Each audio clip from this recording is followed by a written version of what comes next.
Fransa hökuməti 2-ci Dünya müharibəsinin xatirəsindən müvəqqəti siyasi məqsədlər üçün istifadə edir. Minval az məlumat verir ki, mayın 8-də Parisdə 2-ci Dünya müharibəsində Almaniya üzərində qələbənin 8-ci il dönümü münasibətilə geniş miqyaslı tədbirlər planlaşdırılır. Təntənəli tədbirə demək olar ki, bütün səfirliklər dəvət edilsə də, Azərbaycan səfiri Leyla Abdullayevaya dəvət göndərilməyib.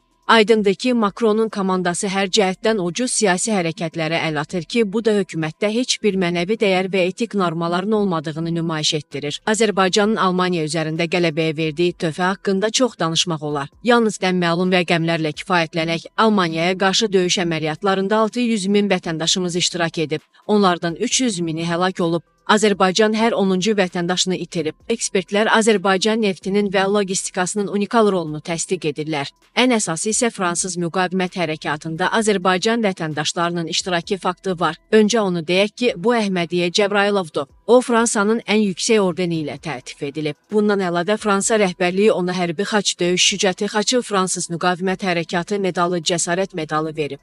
Həm də Əhmədiyyə Cəbrayılov Fransa naminə vuruşan yeganə soydaşımız olmayıb. Lakin görünür Makron hökuməti bütün bunları göz ardı etməyi özünə sığışdırmağı bacarır. Əslində Parisdə nəyin bayramının keçirildiyinin özü belə sual doğurur. 2-ci Dünya müharibəsi başlayandan neçə gün sonra Fransa ağ bayraq qaldırdı. Fransanın Almaniyaya müqaviməti 43 gün davam etdi, Paris isə bir güllə belə atmadan təslim olundu.